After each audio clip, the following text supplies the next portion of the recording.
Now you can, right? Ah, sorry about that, everybody. I had the microphone muted.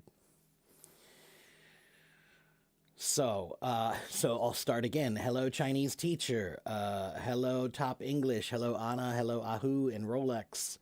Um, hello, Fluke.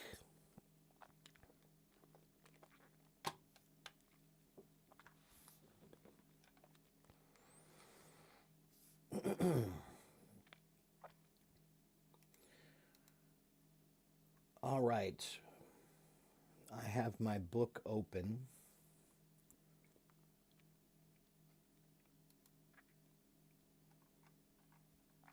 So we're going to get started.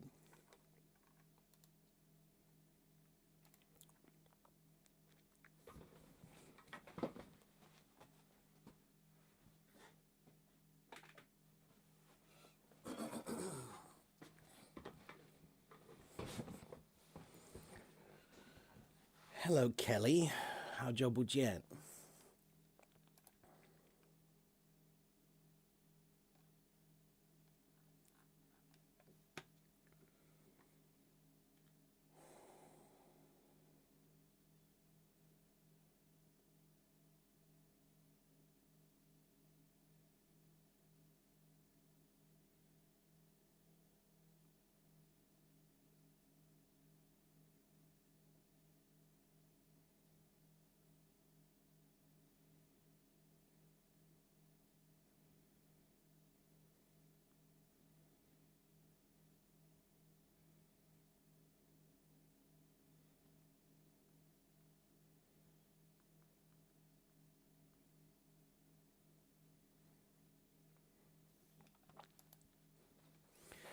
All right, what are we going to teach today? I'm going to teach some more chapters from my book. Yeah, I suppose we can get started.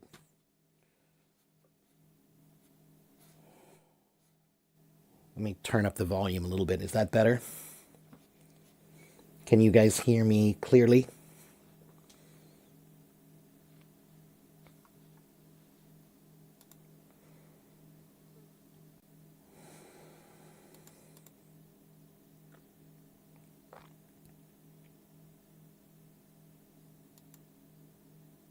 Okay, good.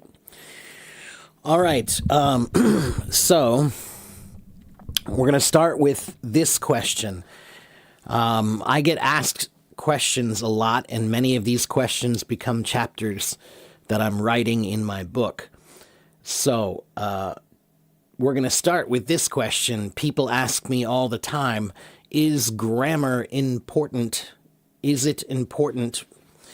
And the answer is yes and no. Grammar is important in some places and in some ways, but it's also not important in some places and in some ways. So let's talk about that. So, can you speak without grammar? Can people understand you if you don't have perfect grammar? Yeah, sure, they can. If I say, me teacher Mark, me teach English, you listen, I speak. It's not great grammar, but you can understand me, right? So, communication can happen if you have bad grammar. But it might not be perfect communication, and there could be miscommunication. So the worse your grammar is, the more likely that they might not understand you perfectly well, right? Maybe they kind of understand you, but not perfectly, all right? And then places. Where does grammar matter? Where? So grammar, if you are taking a test, like you are taking the IELTS test or the TOEFL test, then yeah, grammar matters. If you're in school studying English, then grammar matters. If you use English in your work, if you have a job that uses English of some sort, right? Then yeah, probably grammar matters. But if you're just talking to your friend at the store, then I want you to think about grammar, but I don't want you to worry about grammar. There's a big difference. I want you to consider your grammar, but I don't want you to worry about grammar because worry is a second problem, right? You have two problems. One is bad grammar. If you worry about that, now you have two problems, bad grammar and worry. So don't worry about it, but do think about it. So I tell people that grammar is kind of like the table in your kitchen. You probably have a table in your kitchen, and every day you have to clean that table, a little bit. You clean up after you use that table, you clean it.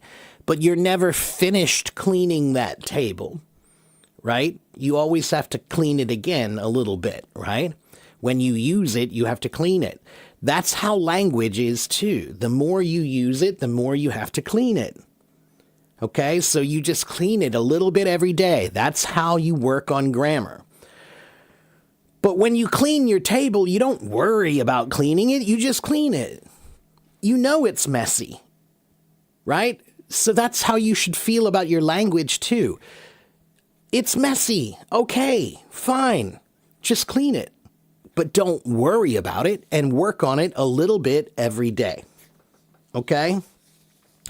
So, the other thing about grammar, though, grammar does matter sometimes because grammar is what gives language power. So if the language is important language, then grammar becomes more important. Do you understand? Right? If you're in a very serious situation and you need your words to matter, then grammar matters. So for example, let's say you're on trial in court and they think you did something wrong. And now you have a chance to speak. That's a time when you should use the best grammar you can because grammar gives your language power, and that power might move people. That power might change their minds. So, grammar is the magic of language. Grammar is what gives language its power. Okay? It's like the glue of language. It gives it stability, strength, power. Okay? So if your grammar is weak, then you probably have weak magic. But if your grammar is strong, then you have strong magic with your language. Okay? People will listen to you and be moved by what you say if you have great grammar. If you have poor grammar, people might listen to you and might listen to what you say, but they might misunderstand you or they might not be interested because your language doesn't have enough magic.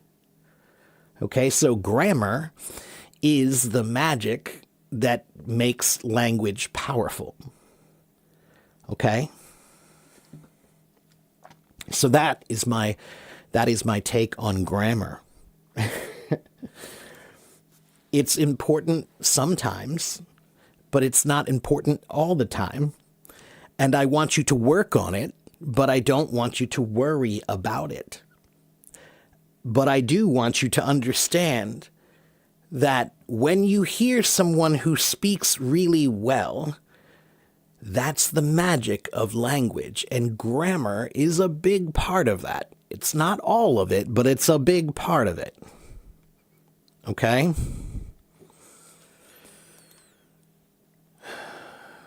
Any questions about that? Questions? Comments?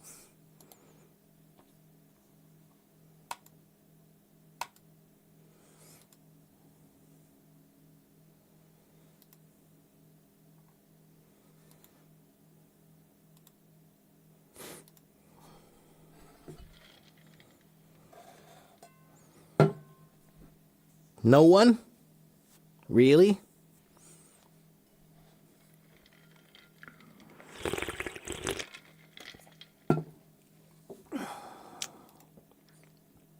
All right. Let me check my notes. Did I cover everything?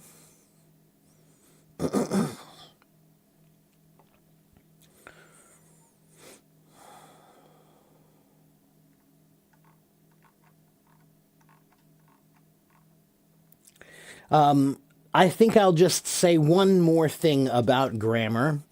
I'll say this. Sometimes people say, but people make fun of me, Teacher Mark. If I speak with bad grammar, then people make fun of me. I hear that a lot. And I have to tell you,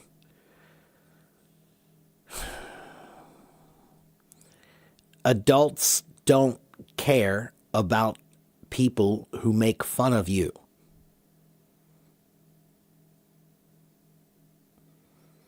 If you are an adult, then it's your duty to not care. Children make fun of people. Children make fun of others.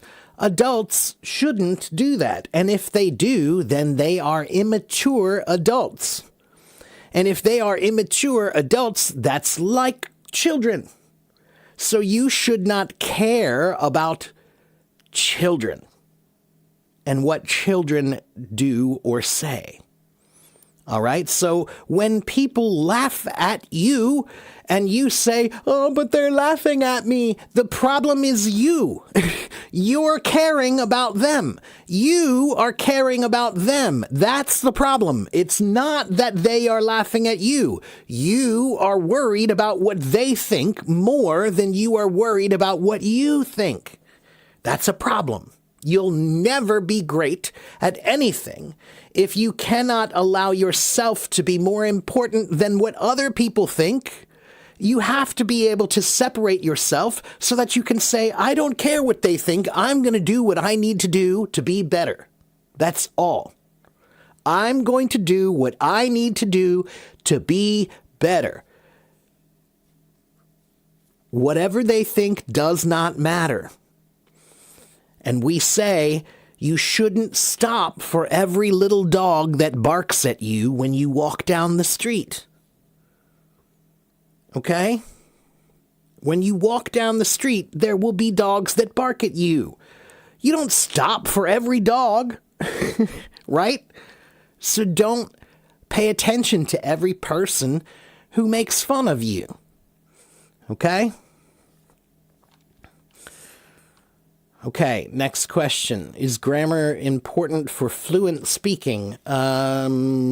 Yes. If you mean fluent is such a weird word because nobody can define it, really. Nobody can define it. Who is fluent? Who is more fluent? Can I be more fluent than you? Can you be more fluent than me? By how much? How do we measure that? It's such a weird word, right? So I don't like that word because if you can't define it, then you can't achieve it, right?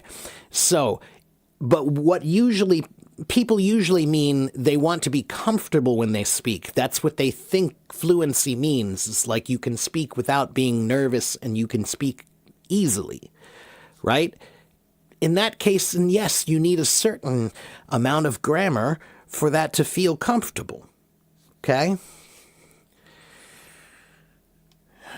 You want the use of future perfect continuous. Okay, let's see here. Wait a minute.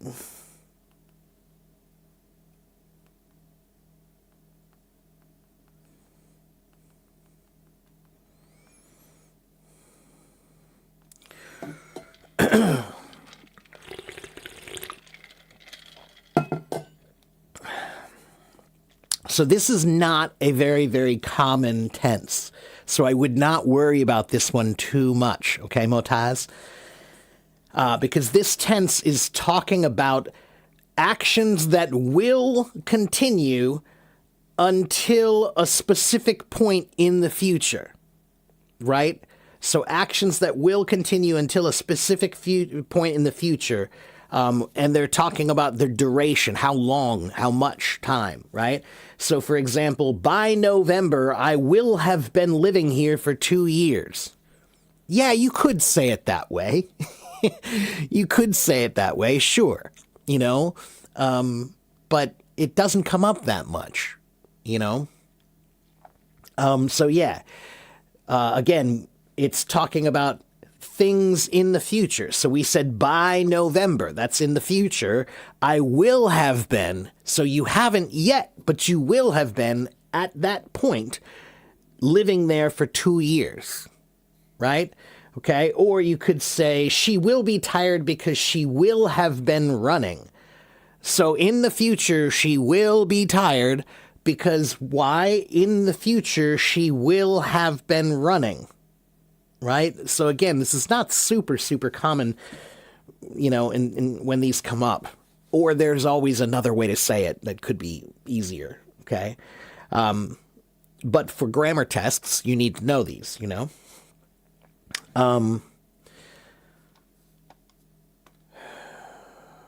If you want a website for that, that will help you more, let me help you with that. Let's see.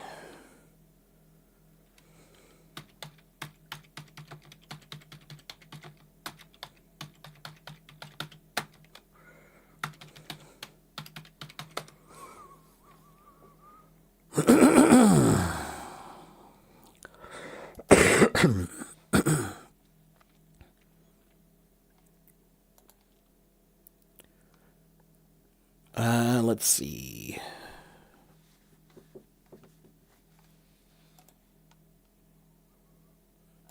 Here is a page that does a pretty good job of explaining it.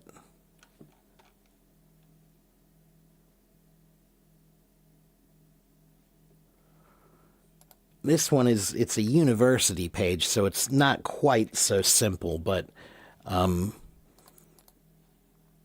there's another one I'm looking for.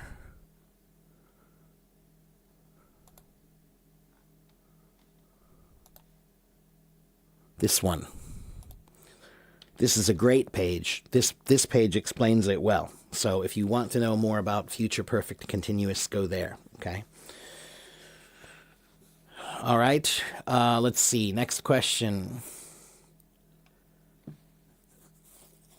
What are the uses of the word might? Okay. Might has a bunch of different uses depending on how you say it.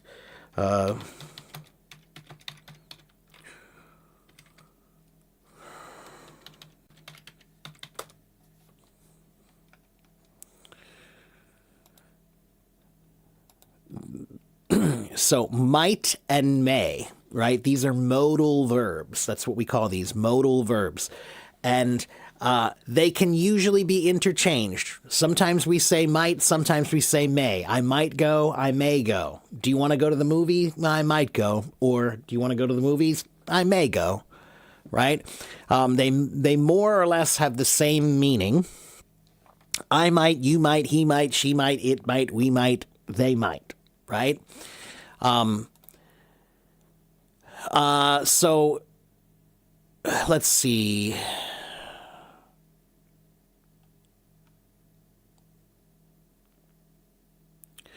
So we use may and might to express possibility, right? To express possibility. So take an umbrella because it might rain later. It might rain later, or it may rain later. Okay? I think she may win the singing competition, or I think she might win the singing competition. Okay? Here's a great page that explains all of that. Okay? Woodward English has a great page about may and might modal verbs. Next question. You have a question, but it's not part of grammar. It's part of speaking. Sure. What's the best ways of and methods for learning English and making progress for upper intermediate level? Anushka, are you new here?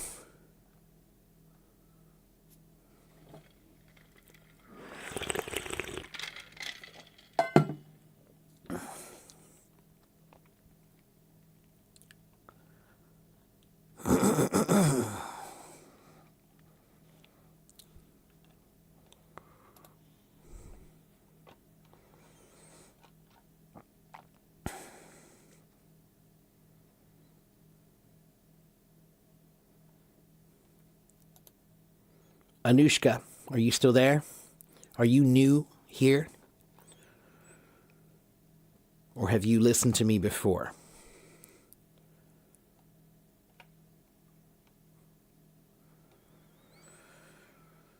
And hello, everyone. Hello, Dana.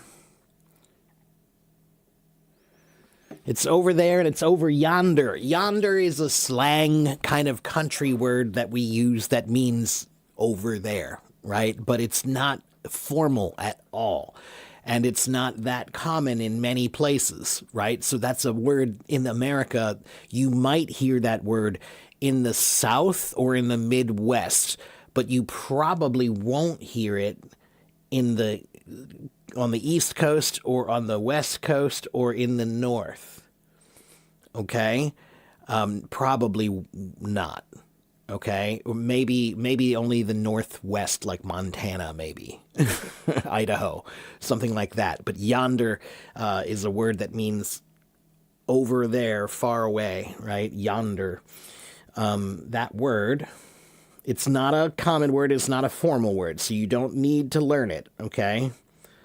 It's a word that I hear because I live in an area where people might say it, okay? But even I don't hear it often. I very, very rarely hear it. Only a few times in my life have I ever heard someone use the word yonder. The word yond is like beyond. You know the word beyond, right? Beyond, right? So the word yond actually means beyond. So when you say yonder, it's like beyond there. Okay? That's what it means. Okay, so Anushka, you are new. I have a whole system that I do for just about every kind of aspect of English, all right? And if you watch and listen here and follow me here, you'll hear a lot of tips about how to learn English and how to improve your skills in different ways than you probably have heard before, okay? Yeah, get the file. Let me give you the file. Everybody, if you are new, then please go here. This is my PDF file, and in my file is everything about me. Okay, so if you want to know who I am, go to this file. If you want to know my schedule, go to the file. If you want to know my YouTube channel, my website, my blog, it's in the file. If you want to know, there are 4 articles, Anushka, in this PDF, there are 4 articles that I have written for you. One is about how to think in English. When you're speaking English, you should be thinking in English. Another is how to learn vocabulary better in a more effective way. And another is about the 8 parts of language and how you need to know what the 8 parts of language are so that you can see if you're proficient in all of them, if you have balance, or is your reading way down here and your speaking is way up here, right? So there are 4 articles in there.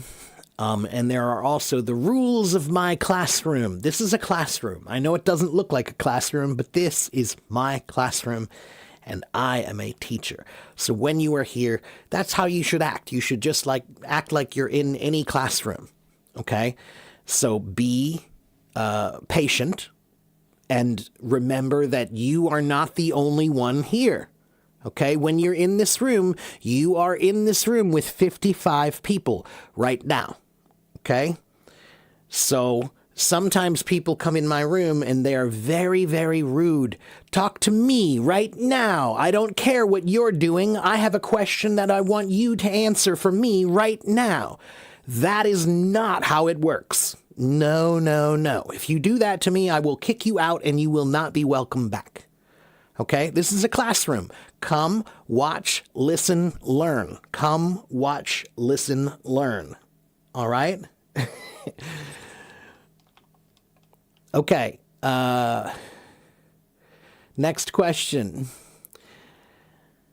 How How can I improve my listening skills? Optimista. Well, what are you doing to improve your listening skills now? What are you listening to? Why don't you think about it like this? Try thinking about it like listening to different types of music, right? When you're a professional musician, you have to listen to many kinds of music, classical music and jazz music and rock music and pop music, right? So listening language is the same way. Are you listening to casual conversation? Are you listening to academic level speaking? Are you listening to debate? Are you listening to news? Are you listening to slang, right? These are each different styles of listening, and you need to know what style you're listening to, and you need to know which style is most important to you. Okay? If you are just trying to learn common language, slang language, then that is maybe where you focus. But if you're trying to learn proper English, that's where you should focus. Okay? And Optimista, you can go to my website, by the way. My website is here. This is my website. And on my website, look what you can do. Here is my website. Look. This is my website right here, Optimista. If you go up to here, you have to sign up for my website. It's free. It's free. You just have to subscribe with an email, right? But once you subscribe, then you can go to resources and look at this. Teacher Mark's top English resources. Below, I have gathered together all the best English study and practice resources I could find from all over the internet just for my subscribers. So if you want to practice listening, click on listening.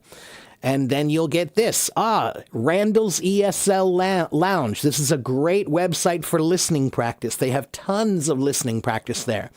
ESL Gold, another great one. Breaking News in English. ELO English Listening Library. Talk English. TED Talks. Those are great for listening practice. Okay, so if you want to practice listening, go to my website. Okay, you can practice, let's do vocabulary. If you want to work on vocabulary, here's thesaurus.com, etymonline.com, Wyzant Etymology, Language Guide English, Vocabulary by Topic, Text Project Vocabulary Instruction, all here for you. Okay? So that's also in the file. If you go to the file, then you'll see my website and you can go here and study. Okay? All right, next question.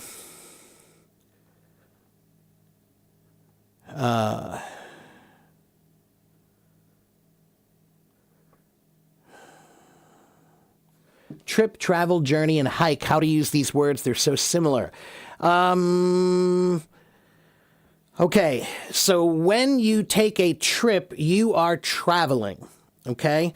The word trip is actually interesting. The word trip originally comes from dancing. It's an old German word, trippen, which means to move quickly from one place to another when you're moving, when you dance. So the word trip is about moving from one place to another. That's taking a trip, okay? The word travel is anytime you go from one place to another, you are traveling, okay? So taking a trip is a kind of travel, okay? Journey is a word that we don't use very much unless it's some sort of an adventure, right? So journey is a word that we usually hear in like a movie or in a story, right? It's like Journey to the Center of the Earth is a famous book, right? Famous movie and book, right? So journey means it's a trip, but it's like an adventurous trip, okay? So that word you don't need very much because it's really just for books and movies, and it's not a very commonly used word, okay? We don't often say I'm taking a journey. Okay, you can. I'm not saying you can't, but we don't use it very commonly. All right. The word hike that's usually more for just going outdoors for a walk in nature. Okay. If you're going for a walk in nature, we call that hiking. Okay. And sometimes that hike might be up a hill or up mountains. Okay. That's hiking too. Okay.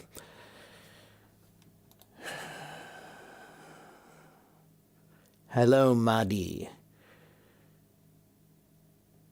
How to do either, neither, and two. Okay, so the word either, the word neither, and the word two. Two is easy. Two is just, I like that too. That means I agree, right? So T-O-O with two O's, that means you also want to do that, or you also something, right? I like that too. I think it's hot too. I want to go to, that means I also want to, all right? But the word neither and either is when you have a choice between two or sometimes more things, but two things usually. Give me whichever one, okay? But maybe you say, do you want chocolate or vanilla? And I say, neither. That means I don't like chocolate and I don't like vanilla. Both of them I don't like. Okay, so I like neither chocolate nor vanilla. Or you can give me either chocolate or vanilla. So if you say either chocolate or vanilla, that means both are fine. If you say neither chocolate nor vanilla, that means both are not fine. Okay? There's your answer.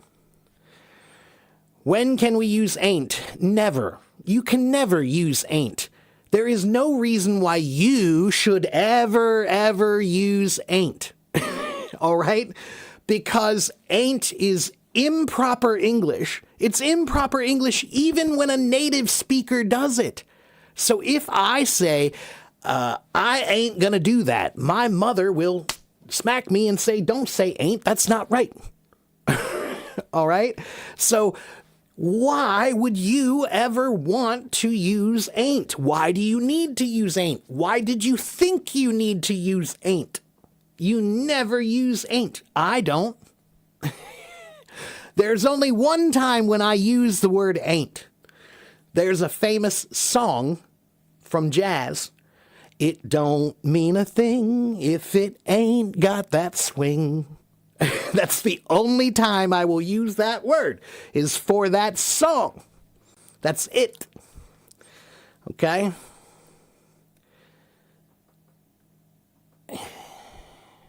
If you want to sound good, then don't try to use improper words. Okay? How to pronounce lessons, lessons, lessons, license, license,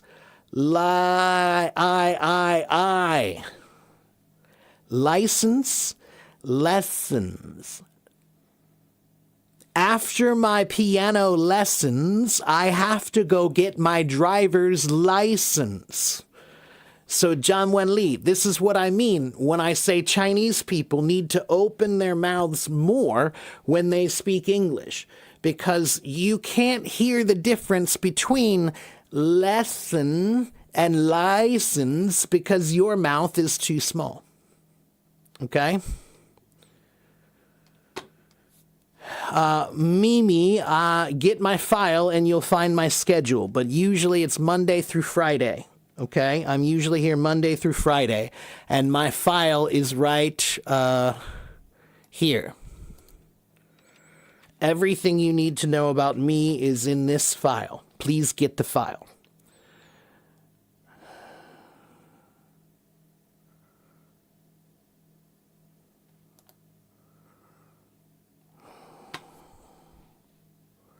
What's the hardest part about learning an American accent? Sahil, there are 30 different American accents. This is only one. Okay, so the hardest part for you, because you're from India, people from India are similar to people from China because both places, the language is very small. The mouth movements are very small. So Hindi and Telugu, when you speak those languages, the mouth movements are very small, mostly. Chinese also, the mouth movements are small. So both people from India and people from China, when you speak English, open your mouth more and it will be more clear. If your mouth is hurting, if your face hurts, you're doing it right. How to break a certain level of English that you've reached when you aren't able to improve. Rolex, that's called plateauing. That's called plateauing. The word plateau, Plateau, is a word that means a flat area of land. It's usually a high, flat area of land, right? So when you learn anything, what happens is in the beginning when you learn, everything comes in big steps. Like, wow, this is great. I'm really learning. But the more you learn, the steps get smaller and smaller and smaller and smaller. And eventually you feel like you're not really going anywhere. You feel like you're just flat. That's called plateauing. How can you get through that? Well, there are two ways. One is you need to change your methods of learning. Whatever methods you're learning now, the ways that you're doing now, you've done them so much that you can't get any more out of those methods, not by the way you're doing them. So you need to change those methods or use new methods of learning to push yourself to a different place. Okay? Learning should always feel uncomfortable because if it's uncomfortable, it means you're pushing yourself farther. Okay? Further. You're pushing yourself further. Okay? But if you're comfortable, then you're really not pushing yourself. All right? So then the next thing I'll say is you need to find material that's slightly harder. Right? So if you're a B2 level, okay, then you need to start reading some C1 level reading. You need to be doing some C1 level writing. You need to be doing some C1 level vocabulary. You need to be doing some C1 level listening. So, this is very simple. To get bigger, you must reach, man. You have to reach. This is like a plant growing out of the ground. The plant has to reach for the sky, and you have to reach for what's up there. If you don't reach, you won't get it. All right? So, whatever you're doing now is not pushing you enough. Change your methods and find some material that's slightly harder that pushes you more. Find material that makes you uncomfortable. Okay? That's what will push you. All right?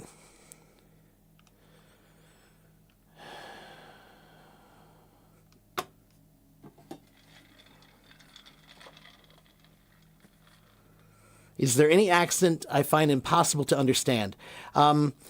Louisiana Cajun, I love that accent, and I can usually understand that one pretty well, but it depends how heavy it is. There are some people who have a thick, heavy Louisiana accent, Cajun accent. It's very hard to understand. But I have also had trouble with a few people from Scotland also. I met one guy from Scotland when I was in Europe. I was in Spain, and I was in line for the Prado Museum. I was waiting to go into the Prado Museum, and behind me was a guy from Scotland, and he started talking to me, and at first I didn't even know he was talking to me because I didn't understand anything he said. And then my ears started to realize, wait, he's speaking to me. And then it started to make sense. I started understanding more and more of what he was saying. And once I realized he's from Scotland, then I was like, oh, okay, I'm listening more carefully now. And he was like, not everybody from Scotland is like that, but he was. There's a famous movie called Train Spotting. It's a famous movie with a lot of Scottish actors in it. And the actors in that movie, they have very thick Scottish accents, especially a couple of them. This guy was more than this movie. This guy was really like, wow, man, like, I have never heard an accent so strong in my entire life. And it was really interesting, but also hard. It was hard. I had to try to listen to him. Like, I had to really focus on listening to him. Yeah. But we had a great conversation. It was just very interesting. It was the first time I ever really struggled to hear English.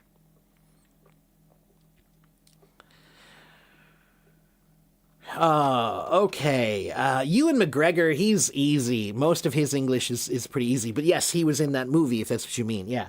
All right, let me go to my next point. What's my next point? My next point. Here's my next point. Do you like mistakes? Do you like mistakes? Do you make mistakes? Do you like making mistakes?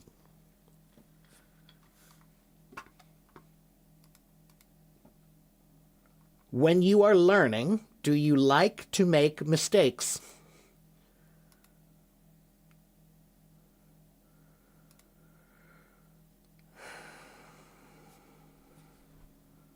Good answer. The proper answer is yes. Yes, I like to make mistakes. If you are a learner, then I want you to make mistakes joyfully. I want you to like it, Hamoud. When you are learning, see, in life taught you that mistakes are bad. So in most cases, you're right. You're not supposed to make mistakes in normal life. But learning is not normal life. Learning is learning. Okay? And mistakes are part of learning. They're a very important part of learning. So, in real life, yeah, you shouldn't be making mistakes all the time. But if you are learning something, then you should joyfully make mistakes. Embrace your mistakes like they are your cousins, because they are your teachers. Your mistakes are teachers. Every mistake you make is a teacher. It's waiting to teach you something. If you pay attention, then you can learn. All right? But if you just say, oh, I hate making mistakes, I don't want to make mistakes, I'm not going to make mistakes, then here's what happens. You're so worried about making mistakes that you don't speak. And because you don't speak, you don't practice. And because you don't practice, you don't improve. Okay? So, make mistakes boldly and joyfully when you learn. Okay? If you're not making mistakes, then you're not making progress. Okay? Mistakes are a very important part of progress. Just like when you learned to ride a bike, you fall down, but you get back up. And then you learn, what did you do wrong? Wait, I fell down because I wasn't pedaling fast enough. So that's why I fell down. You learned. So then you get on the bike and you pedal faster, and then you don't fall down, right? Oh, why did I fall down? Because I turned the wheel too much. Oh, so I fell down. Then after you fall down, you get up and you say, don't turn the wheel so much, and you won't fall down. So when you are learning, mistakes are like your cousins. They're there to help you. They're there to teach you. So don't run away from them. Embrace them. Okay?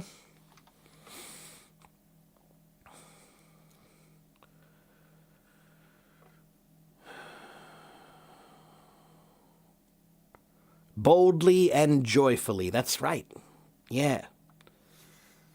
Every guy I know who's really smart, that's how they do it. Everybody I know who's truly smart and brilliant, they make mistakes boldly and joyfully. Yeah, it's amazing. What about failure? What about failure? Failure, you only fail if you quit. When you quit, you fail. If you didn't quit, you didn't fail. You just haven't succeeded yet. Understand? That is life. If you quit, you fail. If you didn't quit, you're just still trying. Okay? And yes, to learn to swim, you've got to jump in the water. That's my other favorite idiom or favorite phrase to say. Jump in the water. If you want to swim, jump in the water. Everybody's afraid of jumping in the water when you learn to swim, but you do. You jump in, or your uncle will push you in the water because he knows it's not that scary, so stop being a baby and get in the water, right? So they push you in, right? What's the trick to pronouncing words like mountain and cotton with a clear T? So the word mountain is actually interesting. Most Americans that I have heard, when they say the word, they rarely pronounce the first N. So they say mountain, mountain. There's no N when they say it. I do try to pronounce the N, mountain, mountain, right? And the other word is actually, it should be pretty easy. Cotton, cotton, cotton, cotton. So say it slowly, cotton, cotton, cotton, with a hard T. And the more you speed it up, those hard T's get cut in half, is what happens, guys. When you speak faster, every sound you make has a length. Right? It's a certain length of sound. So when I say the word long, long, it's that long, right? And when you speed up those words, they get shorter and smaller. So that means that some sounds, they get truncated. The word truncated means combined and compressed or cut off in some way.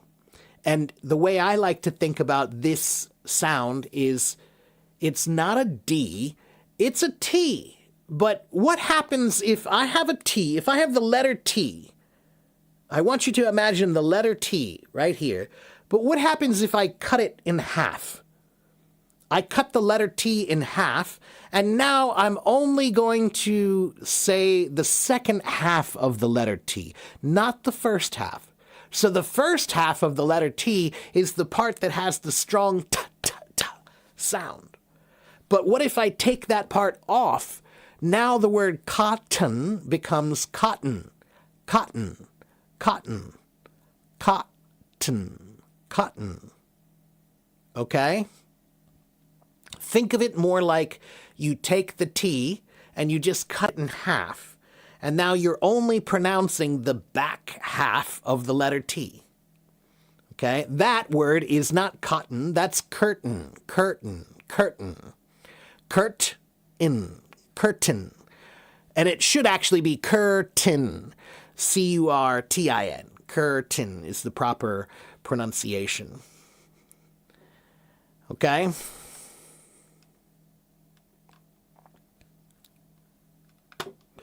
If you have a question, you can ask me. If you don't ask me, then I'm going to teach you something from my book.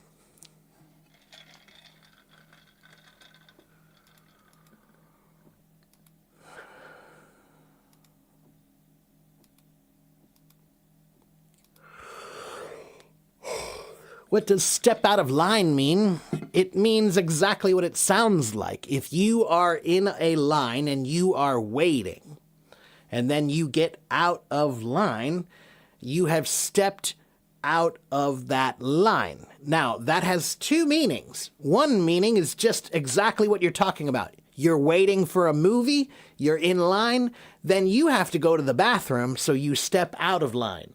Now, most of the time, you have to ask somebody. You have to say, hey, do you mind holding my place here in line so I can go to the bathroom very quickly? Because if you don't ask them to hold your place in line, then they will say you have to go to the back of the line.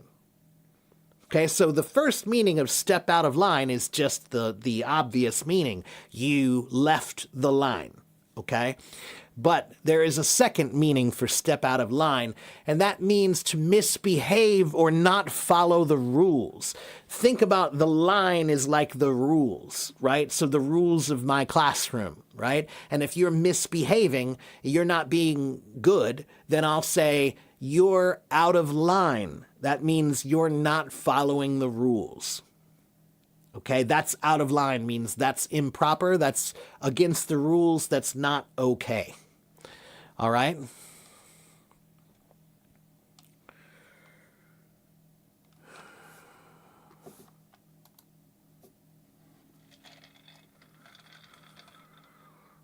I don't have a favorite book.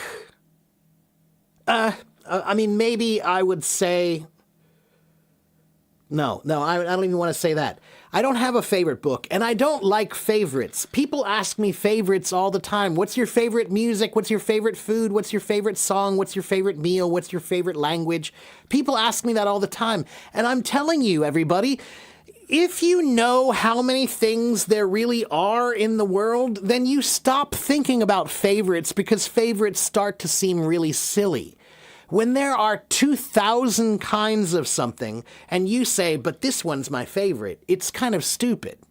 Do you understand? Right? You like one out of 2,000. So when everybody asks me what's my favorite book, I don't know because I like too many books. When you ask me what's my favorite song, I don't know because I like too many songs. It's not possible for me to put my finger on one and say that's the best one. All right? So broaden your horizons. That means learn more. Learn more about the world, and then you will have fewer favorites because you'll have more things to choose that are all great. Everything's wonderful. Right? You can't choose one. The best way to learn phrasal verbs. I get this one a lot. The best way to learn phrasal verbs. Choose one verb like get. There are 66 ways to use get. Okay? But do you need all 66 ways to use get? No, you don't. So what I want you to do is look at the list of the ways to use get and then read them and say, that one, I think I could use that one. That one would be useful in my life. So I'm going to mark that one down. I'm going to circle that one. That one's useful in my life. So what I want you to do is choose one word like get. Then look at all the phrasal verbs with get. Get in, get over, get into, get through, get with.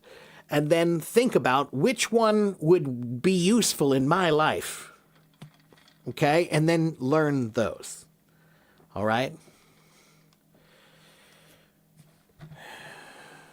Can I explain one day the way that you can write a perfect arrangement of essay? But Motaz, that depends on what kind of essay that you're writing.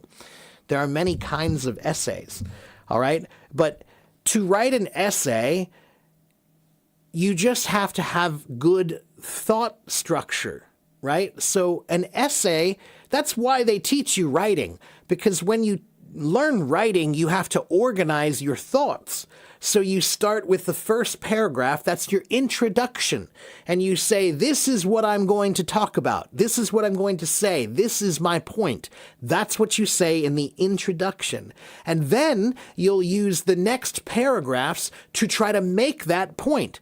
Point one, this is why I believe this. Point 2, this is why I believe this. Point 3, this is why I believe this. And then you have a final paragraph where you say, those are the reasons why I think the thing that I said at the beginning. You repeat what you said at the beginning at the end. That's your final conclusion, right? So you start with an introduction, you say what you believe, then you have to prove it with your essay, with your paragraphs. And then you say another paragraph that says, that's why I believe the thing I said in the beginning. That's how you write an essay. That's a basic essay. But there are many kinds of essays, all right?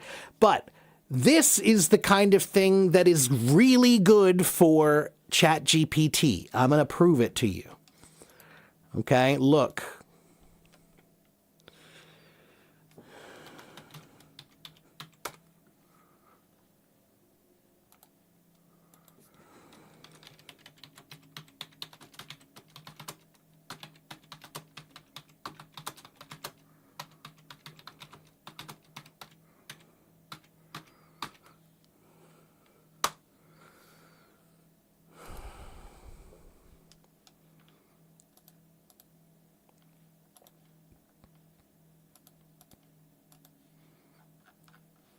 Look, please teach me the basic format for writing an essay. Look, the basic essay shape. Think 3 moves. Introduction, say what you will prove. Body, prove it with reasons and examples. Conclusion, reinforce it and say why it matters. That's what I just told you. That's what I just told you. And here it is. Look, hook, topic, thesis. So the hook is the thing you want to say in the beginning that gets everybody's attention, right? I think that cars are bad because blah, blah, blah. That's your hook. That's the thing that gets them to want to read it, right? And then context. That's when you tell them the reasons why. You have to prove it, right? And then your thesis. That's your main argument. That's your most important structure, your most important statement, right? What you want to prove, okay? Right? So, look, for example, most people believe productivity is the key to a meaningful life. However, this assumption often leads to burnout and dissatisfaction. A balanced life requires both purposeful effort and meaningful rest. Okay, so look, the last sentence is your thesis. Everything else in the essay will support that. So you're trying to say a balanced life requires both purposeful effort and meaningful rest. And now you have to prove that. All right, so look, it's right here. Look how easy that was. It tells you everything. And if you don't understand, just say, I don't understand. All right? So ChatGPT is brilliant for helping you with your writing. If you need help with your writing, tell ChatGPT. Okay? All right. Please be patient.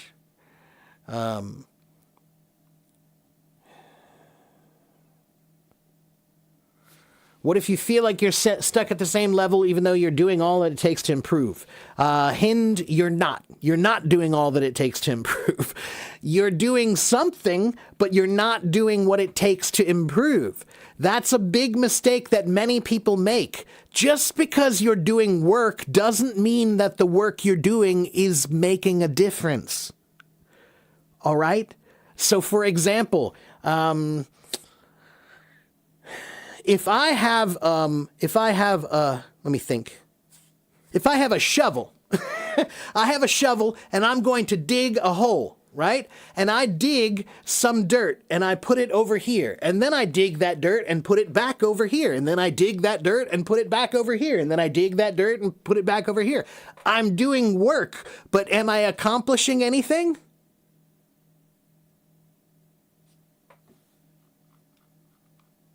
Do you understand?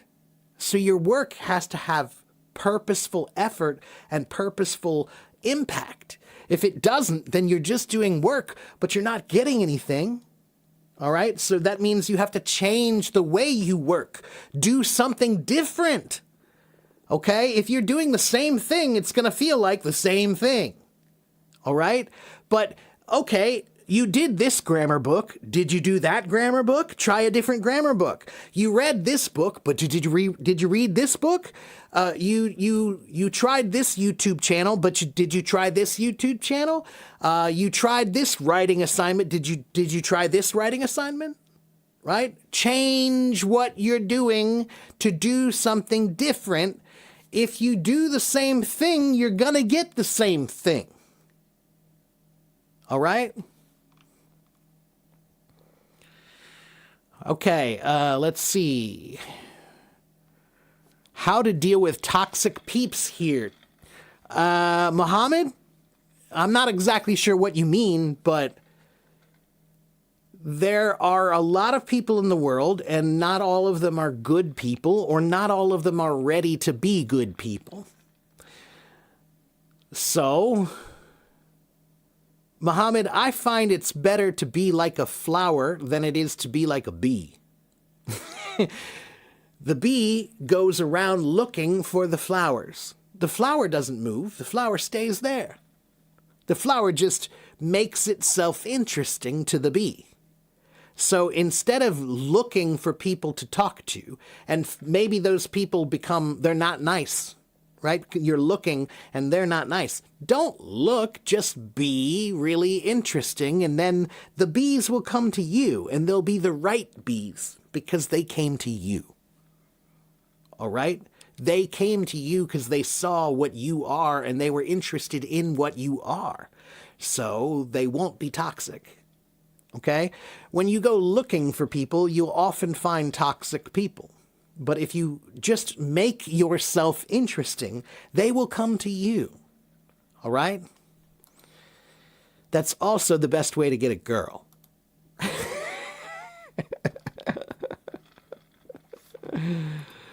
You don't have to go to them. Just make yourself interesting and they will come to you. It's really not that hard. If you want a girl to like you, then you should think, do I have anything to offer? Am I a good flower or am I a bad flower? Right?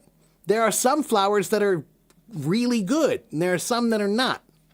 Which are you? Right? Could I explain embrace more? The word embrace just means to hug. To hug something is to embrace it. Okay? So I was talking about embracing your mistakes, right? Like, don't run away from them. Understand that mistakes are part of learning. So don't treat them like they're some sort of like an ugly kid that you have to hide because you're embarrassed of them. You know? All right?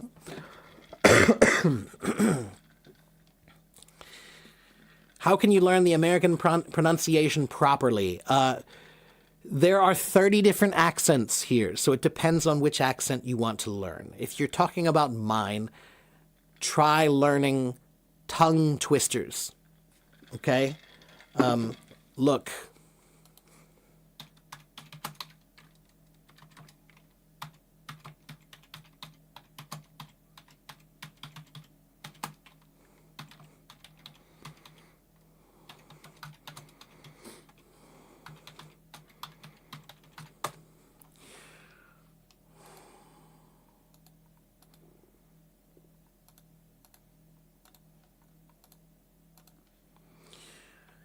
Here are 25 tongue twisters grouped so that you can target different sounds. Look at this. Wow.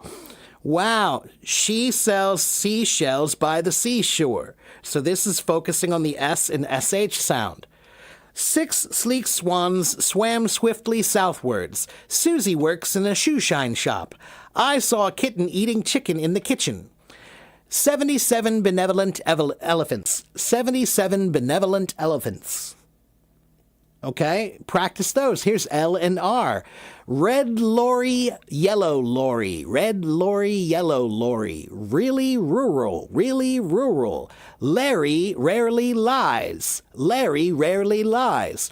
Rolling red wagons, rolling red wagons. A loyal warrior will rarely worry.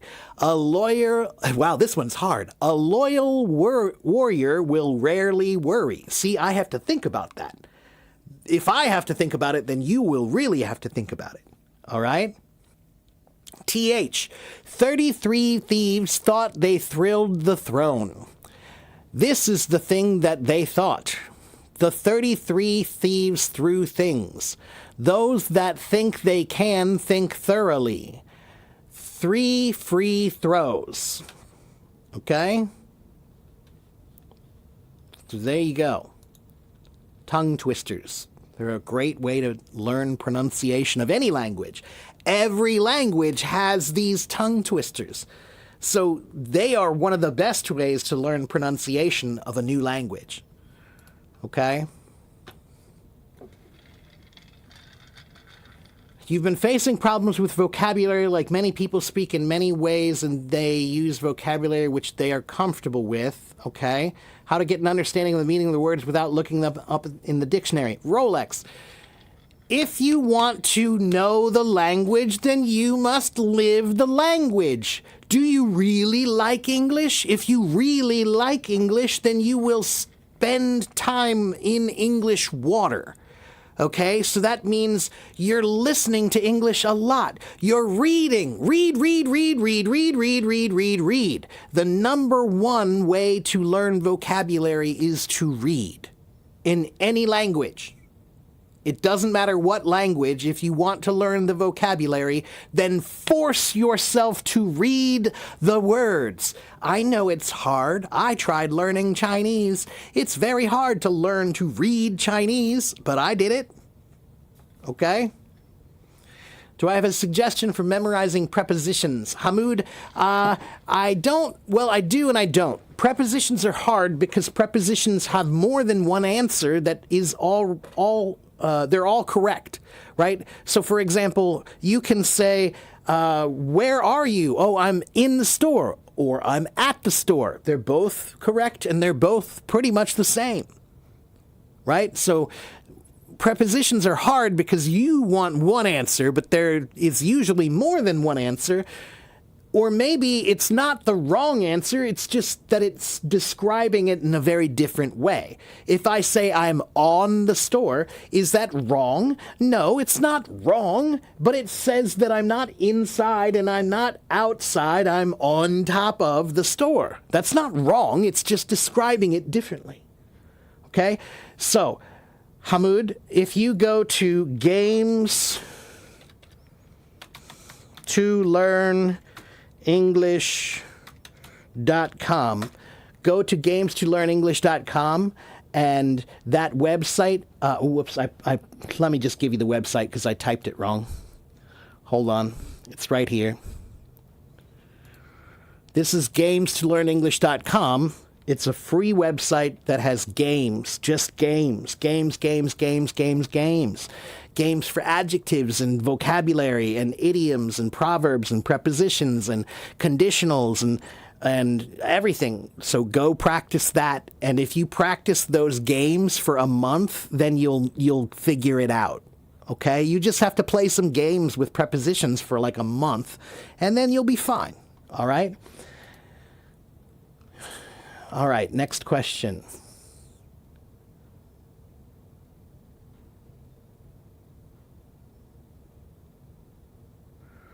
I am a YouTuber. I'm on YouTube right now. And hello, Maria. Good to see you. Long time no see. Mr. Henry, please get my file. The file here. This is everything you need to know about me. Okay? If you want to know my schedule, please get this file. Copy that link and paste it into your browser and it will open. Okay? And my schedule is in there, my website is in there, my blog is in there, my YouTube is in there, everything is in there. Okay? Okay, next question.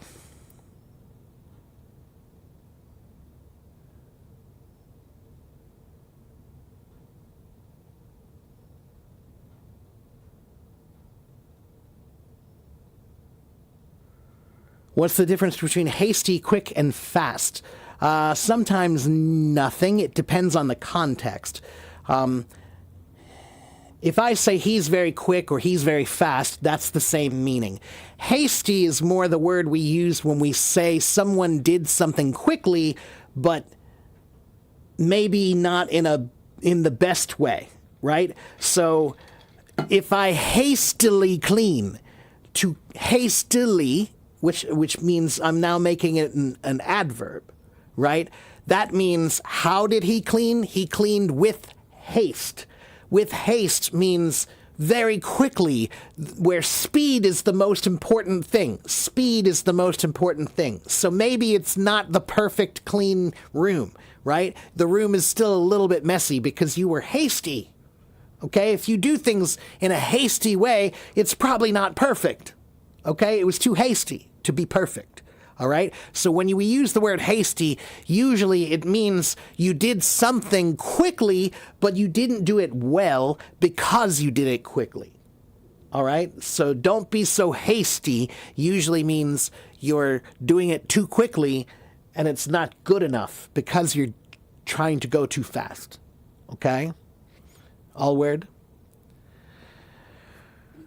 Oh, okay. So again, if you have questions, just write them in the chat and I will answer them.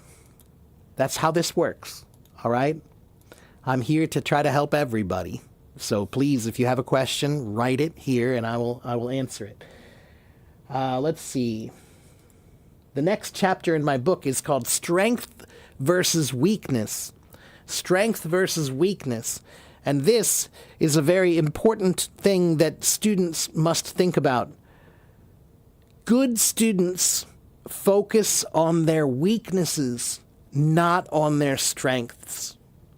So the things that you do well, the things that you're really good at, those are your strengths. And you like doing those because they make you feel good. So you do those all the time.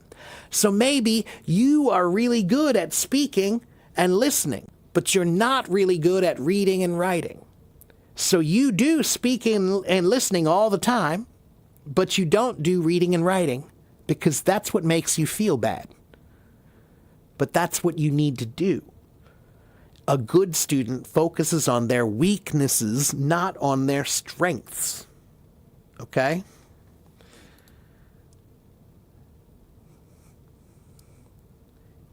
If you feel like it's difficult, then you're doing it right. If you feel like it's easy, then you're just trying to make yourself feel good. You're not pushing yourself. You're just trying to make yourself feel good. Okay?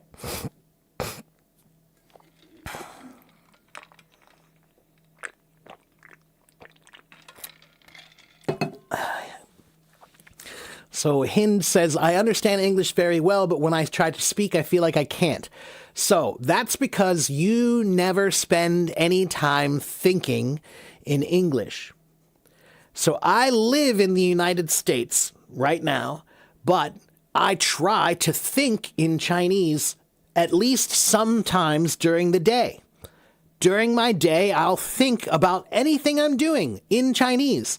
So maybe I'm just doing yard work. I'm doing yard work out in the yard. Okay, but I'm thinking about it in Chinese while I'm doing it. Maybe I go to the market to buy some things for dinner. While I'm there, I'm thinking in Chinese the whole time. I'm trying to use my Chinese mind. And because I use my Chinese mind often, when people speak to me in Chinese, I can speak to them because my Chinese is ready. So the problem, Hind, is that you never you never think in English. And because you never think in English, your English is never ready. But if you think in English often, your English will be ready when you need to use it. Okay? If I show you that book, I will try to get it. What book? I don't know what book. What book did I show? Did I show a book? What am I talking about?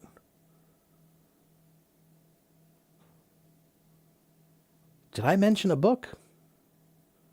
I don't remember. I'm not sure which book you're mentioning. My YouTube channel. Yeah, he put my YouTube channel there. That's it. AFIEC English. Thank you very much for that. Insure versus assure. Are you asking about the pronunciation or are you asking about the definition?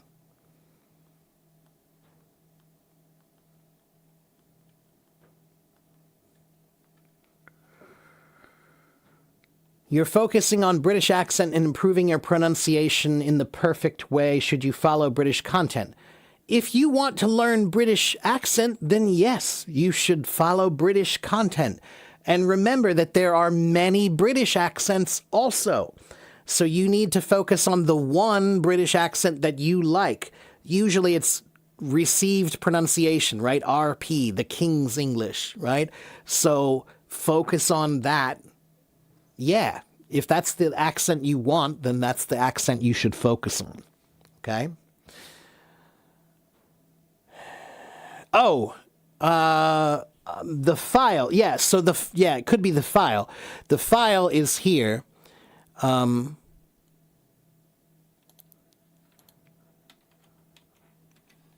Here is the file. This is my file about me. Okay, this is just a PDF about me. If you don't know who I am, then please get the PDF. Okay, if you are new, get the PDF. I don't talk to anybody until you've read my PDF. If you have not read my PDF, then you cannot talk to me. Please just read my PDF. All right?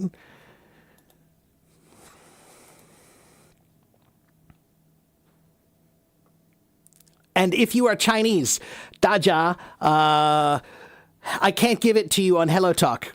HelloTalk doesn't allow me to send files, but you can look up my name on WeChat. If you want to search my name on WeChat, you can search my name on WeChat and find me, and then I can send you my file on WeChat. Okay? Many people ask me on WeChat, and then I'll send it to you on WeChat. Or you need Nishio Yong Nigatizu. Okay? Okay, next question. Is Friends a good choice? Friends is the most famous TV show in the world for learning English.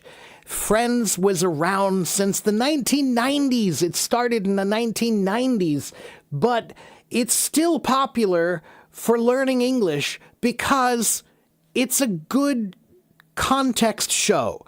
The show is about friends and family and work and life and relationships, right? That's common. So that's why that show is still valuable for learning English. Okay? Do I think it's the best show for learning English now, currently? Maybe not, only because it is getting kind of old, you know? But I still think, well, it is definitely the most popular show in the world for learning English. More people have used that show to learn English than any other. Okay? Don't I practice writing when learning Chinese? I did a long time ago, Kelly. I did learn writing, but I just haven't practiced it in a long time. And I use Pinyin, right? You know, so I can type, you know, so I don't really see a need for me to learn to write Chinese very well because I don't see a use for it. I'm not going to be using it that way, right? I can type it, you know. Can I give some examples with hit it off? Hit it off means you get along well.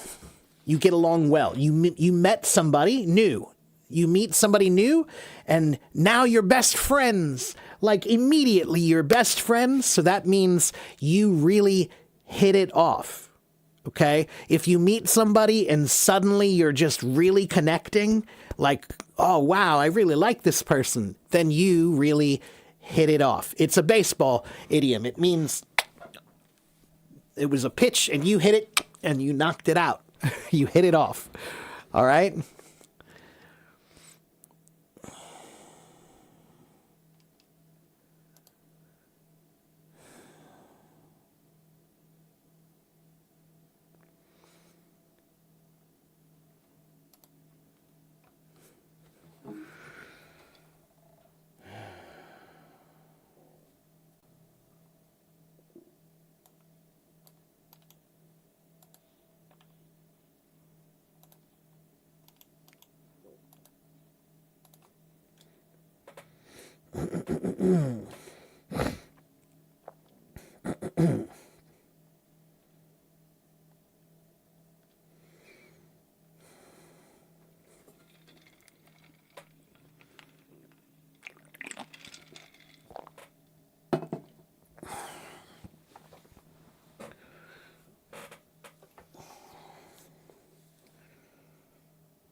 What about my salary? What? Why are you asking me about money?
Okay, Jesse, 你好，现在这是英文课，我是英文老师，现在我教他们英文。如果你要学英文，你可以听我；如果你不要学英文，拜拜。听得懂吗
？Okay, good.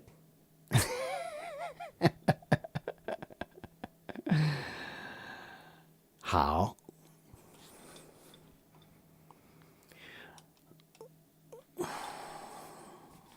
What's the meaning of gossiping? To gossip means to talk about other people when they are not around. And usually it's not the kind of thing that you should talk about, right? So maybe somebody broke up with their boyfriend or their girlfriend, right? And now you're talking about it, but they're not around, right? So you're saying, did you hear about how Jackie broke up with Joan? Did you hear about what happened? And did you hear what they did? And she said this and he said that and she said this and he said that. That's gossip. It means you're talking about people and they're not around, so it's not polite. Okay?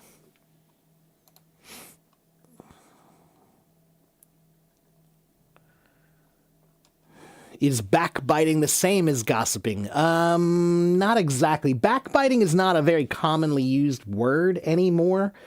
But let me check something.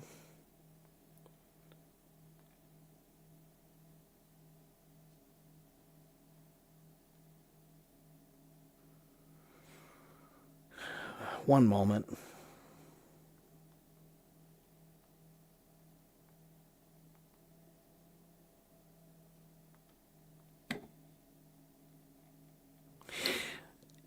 So, gossiping is not always backbiting, but it can be.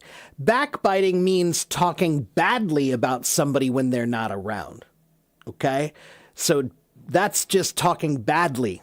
They are not around and you're speaking, I don't like this person and they're really terrible and they're so stupid. That's backbiting. Gossiping is just when you're talking about what other people are doing in their lives, and maybe you're doing it in a judgmental way and they're not around. So you're talking about, did you hear what they did? Oh my God, it was so bad, right? That kind of a thing. Okay?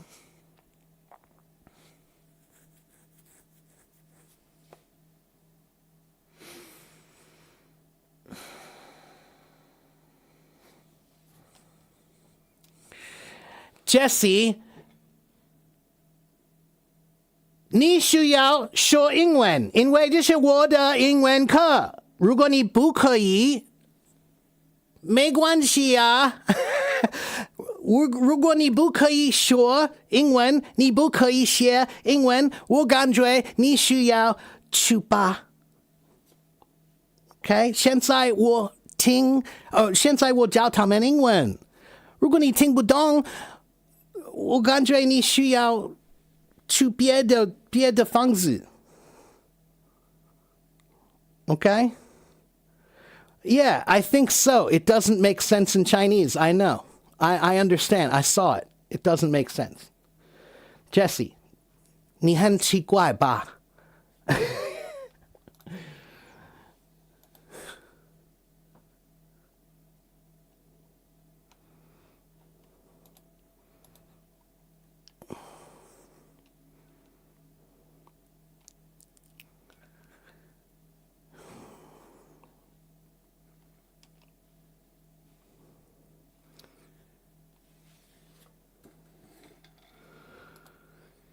？All right, let's see.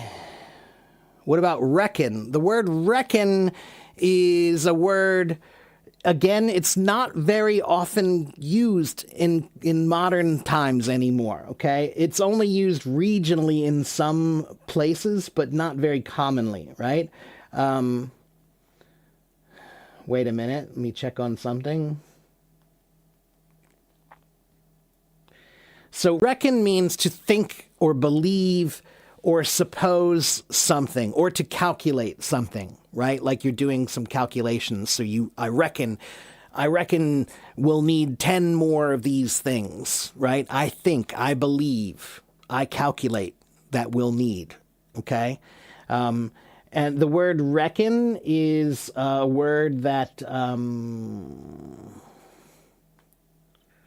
it comes from Old Dutch and Old German.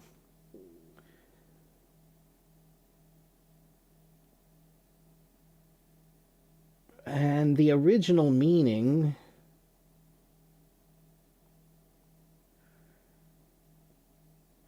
it's interesting. It means to make it in a straight line. So it's like you're trying to calculate how it could be straight, how it can make sense. Right? So the original meaning of it is to make a straight line, which means like to make sense of something. Okay?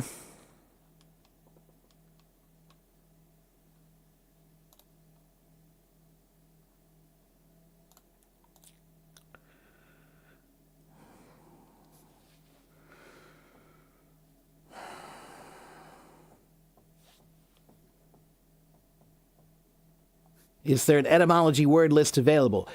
There's a website that I use. It's called Etym Online. And they have an app. I use the app usually, but there's a website, and it's right here. Let me show it to you.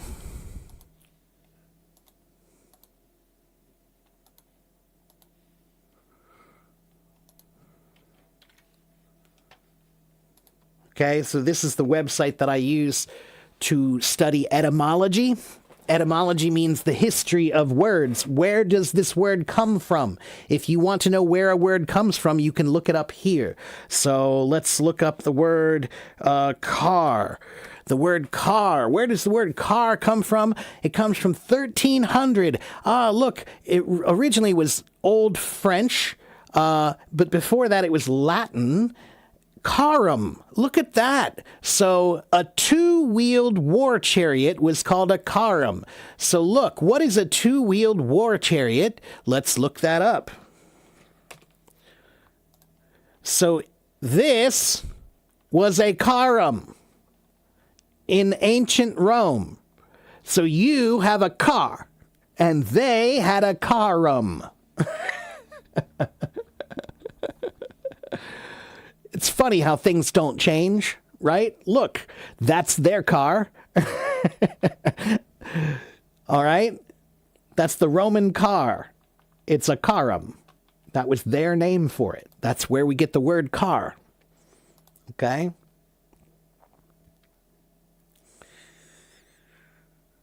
All right.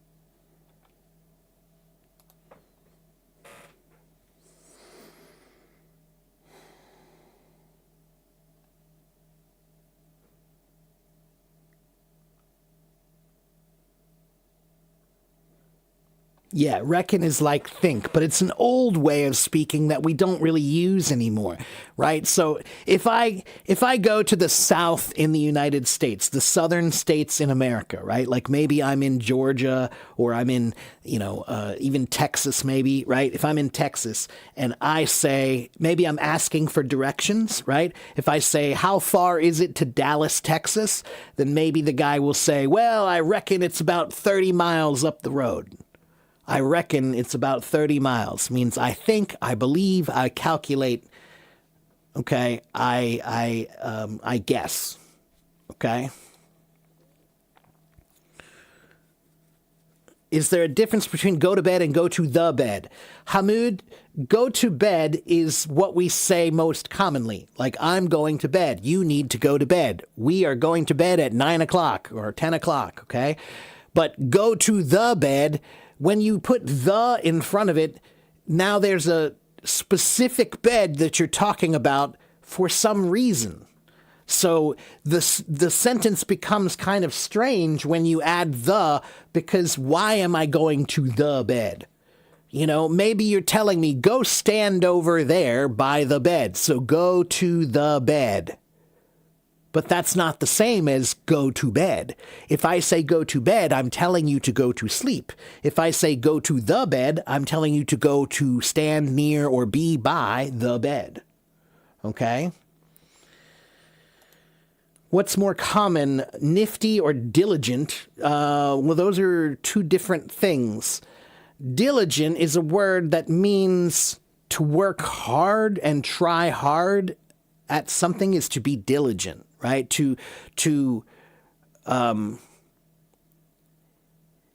If you do something with great purpose and intent, like you're really focused on this thing, then you are diligently doing it. Okay? Diligently doing your homework, diligently studying, diligently cleaning your room. Okay? So to be diligent is to be more like focused and purposeful. Okay? Nifty is a cute little word that means nice or neat, right? So if somebody says, oh, that's a nifty new thing you got there. That's a nifty new thing. That means, that's neat. That's nice. That's interesting. Okay, so nifty is not that common. I think I haven't heard that word in a while. We used to use it a lot when I was younger. Well, that's nifty. That's nifty. It's kind of nifty. Nifty just means nice, interesting. Okay. Let's see. What's this?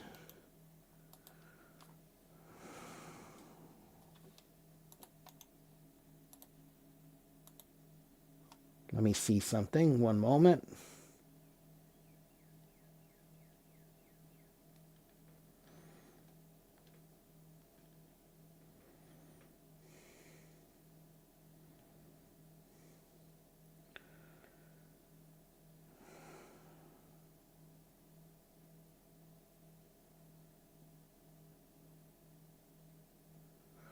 I often, reckon you hear it in the UK? Really? The UK uses reckon?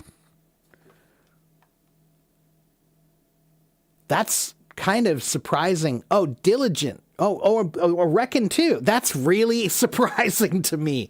That's funny and interesting to me. I'm kind of curious how that happened because I think it's more of an American word. Let me check something. I mean, it was definitely from England, but I thought it was more popular here.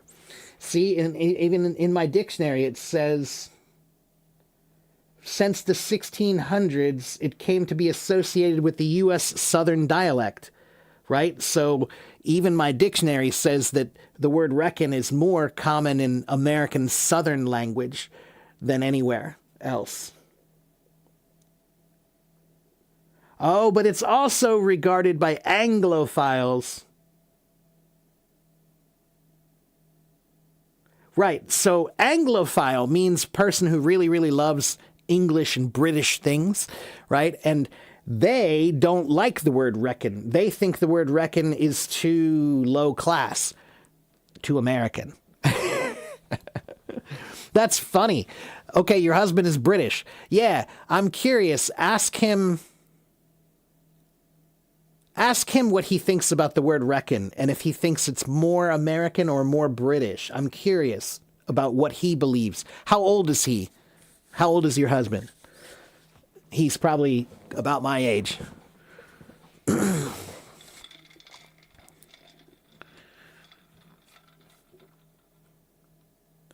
Yeah, a nifty idea, a nifty little tool. Nifty just kind of means neat or interesting or kind of special some way. Okay. What makes get more common than obtain or receive in informal English? Because it's a smaller word. It's very simple. The smallest words, sometimes those are the most simple words, so they get used more often because they're more simple. That's really it, right? So language is like math that way. Math likes to reduce things to its simplest form, right?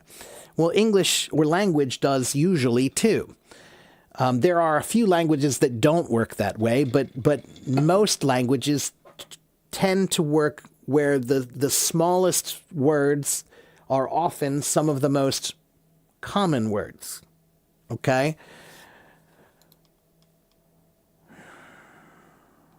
He's 47. Okay, so yeah, he's about my age. I'm 50. That's interesting. That's so funny. I did not know that. I did not realize that reckon was a British thing too. Because it's definitely, in America, it's more of a Southern American thing. And even in America, it's kind of considered to be more of like that's like a country word, it's a rural word, right? It's a word you will hear in the country. It's not a word that you're going to hear in a classroom. All right? Like in an academic setting, you're not going to hear someone say reckon. All right. But if you're asking for directions on the side of the road in the country, then yes, they'll say, I reckon you should drive 15 minutes that way. Yeah, that's really interesting. I did not know that reckon is a popular word in England. Yeah, it means I think. I believe, I think, I guess, I calculate, I reckon. Okay? That's what it means. All right. Let me check my people over here.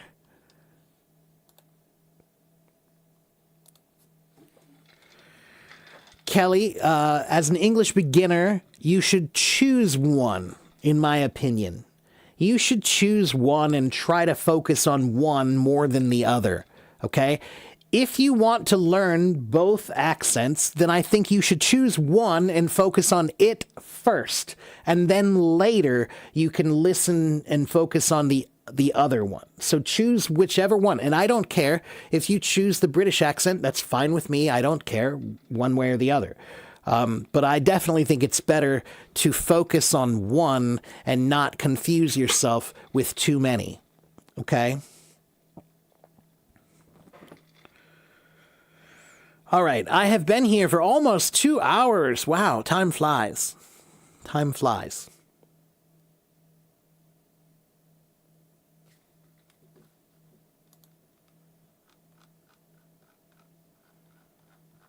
I'm really glad somebody told me that the Chinese that Jesse was saying was like confusing, because I was trying to understand it and I was reading it. I was like, what are you saying? What is this? What are you trying to tell me? It was so, I was like, what is this about my salary? Something about my salary and giving me something. I was like, what is this about? I don't understand your Chinese.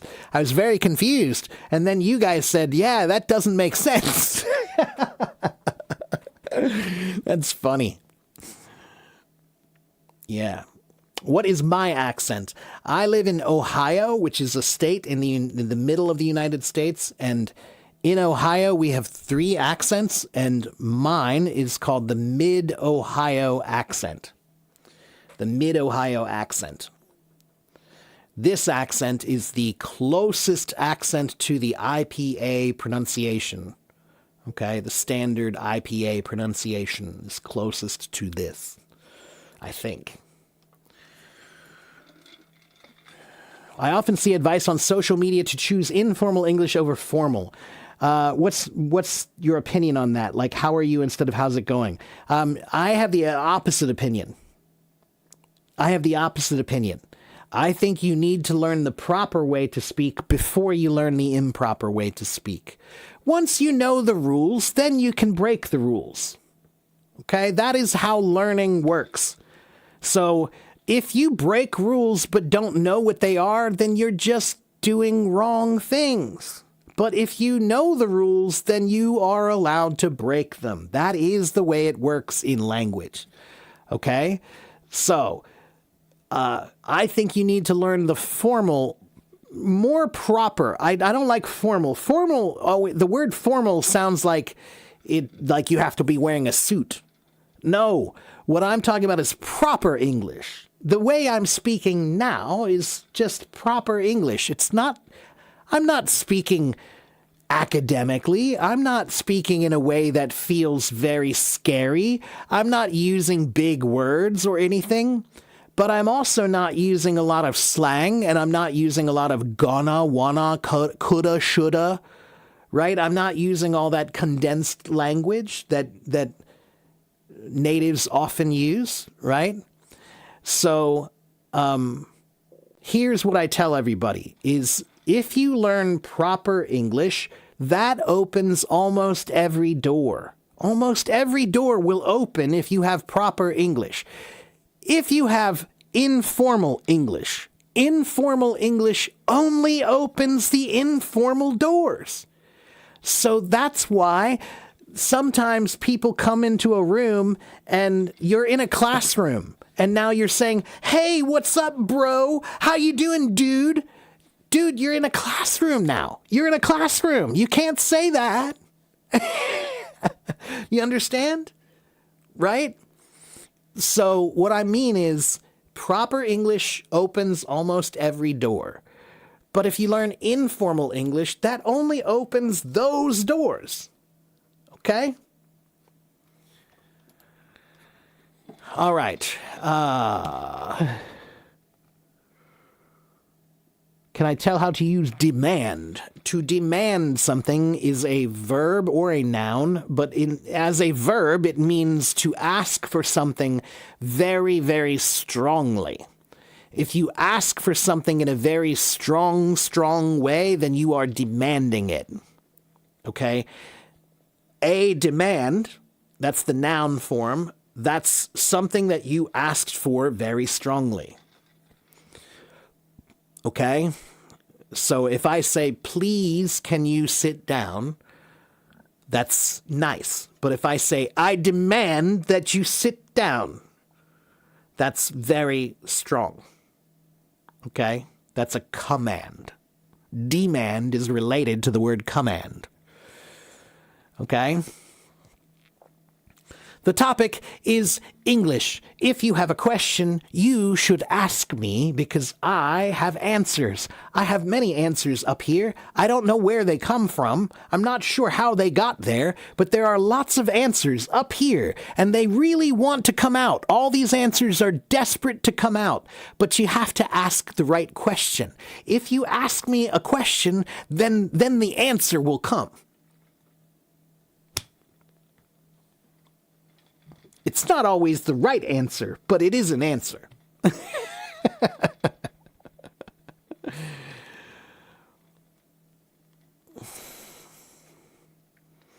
To insist, is it the same as demanding? No, insisting is not quite as strong as demand, right? If I say, I ask you to do something, that's here. If I say, I insist you do it, that's here. If I say, I demand you do it, that's here. Okay? Now, insist is more like, these are the rules of this room, so you must follow them. So if you say, I don't want to speak English here in this room, and I say, you have to use English here, I insist that you use English in my room. That means that's the rule. The rule is this is a room where you use English, so you must follow my rules. I insist. Okay, that's the insist is like, it's like demanding that you follow the rules that are already in place. Okay, that's insisting is just to say, look, we have rules, you must follow them. Okay, but if you don't follow them and you argue with me about it, then I will say, okay, I'm not insisting now I'm demanding. I'm telling you, sit down.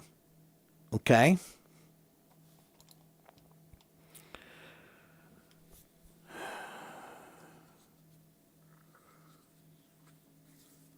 Okay, if you are new, then you should get my file here. Everything you need to know about me is right here in this room. Or in this file, sorry. In this file. Man, I'm tired. So if you want to know my schedule, it's in this file. If you want to know my website, it's in this file. If you want to know my YouTube, it's in that file. If you want to know my blog, it's in that file. If you want to know about who am I and what am I doing here, it's in the file. If you want to know the rules of my room, they're in the file. So please, if you are new, get the file. I have been on this app for more than 12 years. I have about 90,000 followers here. I am here 5 days a week. And I am a real English teacher. That's my job. Okay? Thank you for the gifts, by the way. Why do words sometimes shift completely opposite meanings over time? That's a very hard thing to explain. That's just how language is. Language is a living thing. Language is breathing and moving and changing all the time. Okay? So there are many words. Let me see here. Words.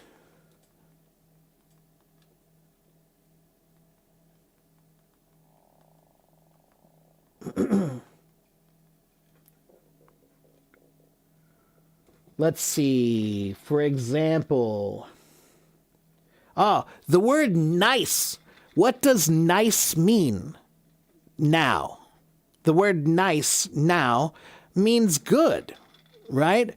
But a long time ago, the word nice was kind of like telling somebody that they're stupid. Oh, he's very nice. It meant that they were ignorant, they were foolish, they were naive. Okay, so a long time ago, the word nice used to mean he's kind of stupid. The word silly also. Silly today means funny, means interesting and funny. Like, oh, that was silly. He's a silly guy, right? But a long time ago, the word silly used to mean stupid. So if you said he's a little bit silly, it meant he's a little dumb. Okay? The word, do you know the word awesome? Awesome.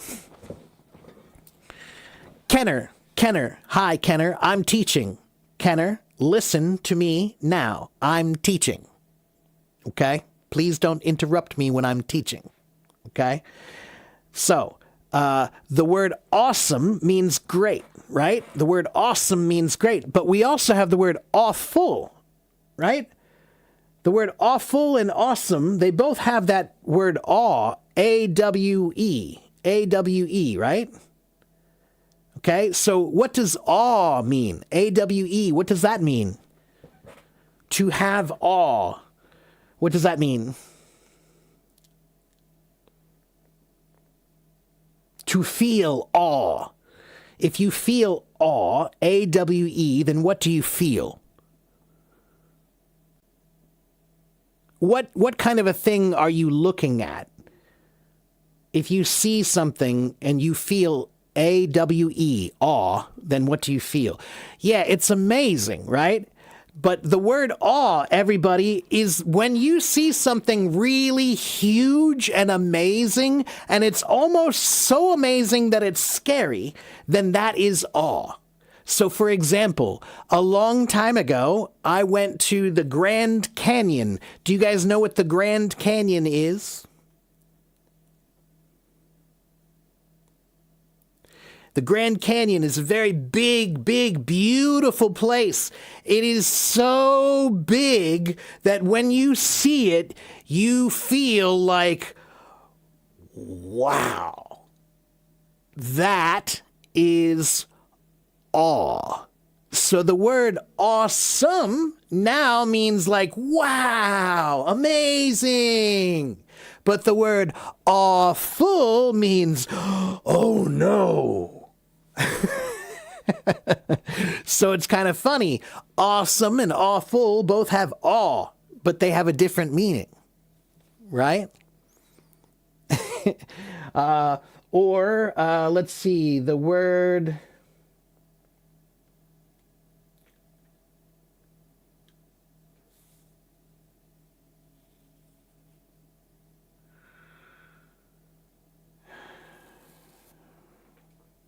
Oh, I know. The word wife. What is a wife? What's a wife? That's what it means now. But the word wife, originally, the first meaning was just a woman. Any woman was a wife. That was the original meaning of wife, was just woman. And what about husband? What does husband mean?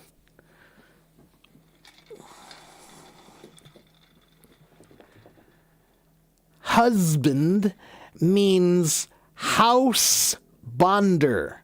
It's the bonder of the house. It means a man who owns a house. So the reason that we say husband means the man who's married now, because if you want to get married, then you need a house.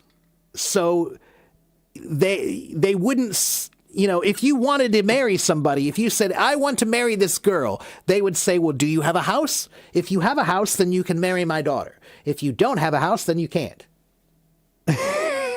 All right. So husband was, and landlord, right? Landlord is a funny one. The word lord and lady, the word lord and lady, what do those mean? Lord and lady.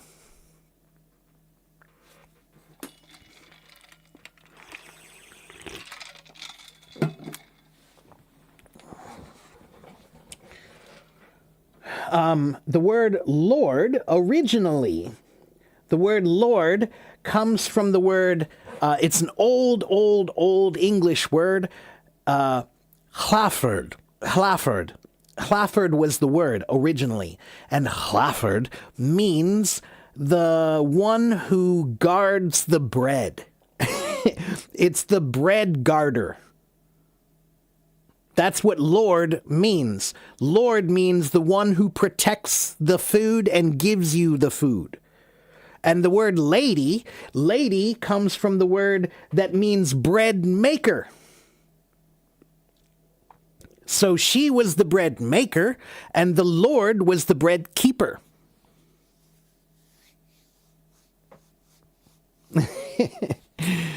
English is, it's a language, people. Language is history. So every word has history. You just don't know it. I do. Okay? It doesn't mean house boundary. It means house bond. A bond means a contract, right? A bond. You're bonded to this house. It's a contract, right? So you have purchased the house. So that's a husband, is the bonder of a house. Okay?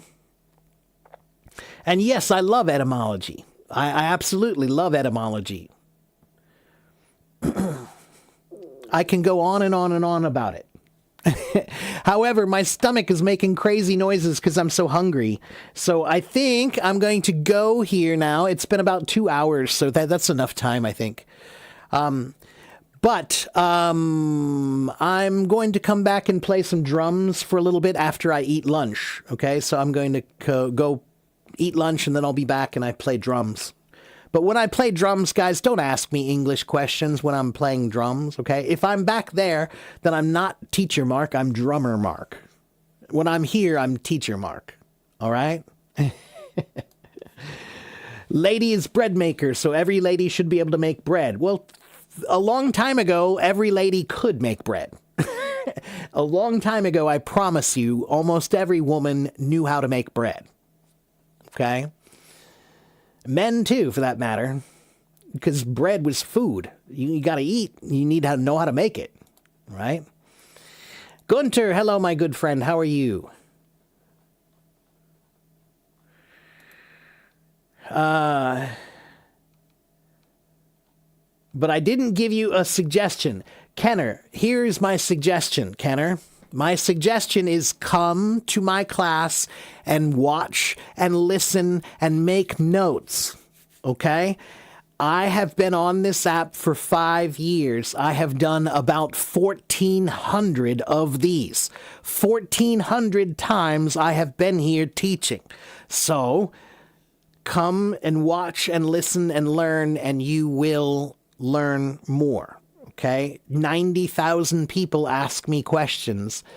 You're going to hear a lot of answers. Okay? It's a holiday in Germany. What holiday is it today in Germany? I don't know much about the Duolingo exam. No, I'm sorry. I don't know about it. And yeah, Waleed and Susu, you're late. I'm just about ready to go. I'm going to go eat some lunch, and then I'm going to come back and play some drums. 28 degrees in Berlin. Berlin sun. Wow. That's hot. Yes, you can watch the replay on YouTube. If you missed it, you can go back and watch me on YouTube. All right? Yes, it is. It's on YouTube. Here is my YouTube right here. Okay? All right. I have to go. Come back and see me later. If you like music, you can come watch me play drums. If you don't like music, then don't come. All right? I will see you guys next time. Have a good morning, have a good afternoon, have a good evening wherever you live, and I'll see you guys next time, okay? Gunter, I'll be back to play in maybe an hour or so. I'm going to eat some lunch, and then I'll be back to play some drums, okay? What songs are there today? I don't know. When I play drums, by the way, I love it when people give me suggestions of songs from your country, right? I don't want to play music from my country. I already know that music. So I love to hear when people give me a song from Japan, or they give me a song from Thailand, or a song from Germany, or a song from China, or a song from Libya or Indonesia. I love that, because I've never heard that song before. So I like it because it's new. All right? So yeah, suggest a song for me when I come back, and I'll try to play it for you. Okay? All right. Come back and see me when I play music, and I'll see you guys next time. Bye.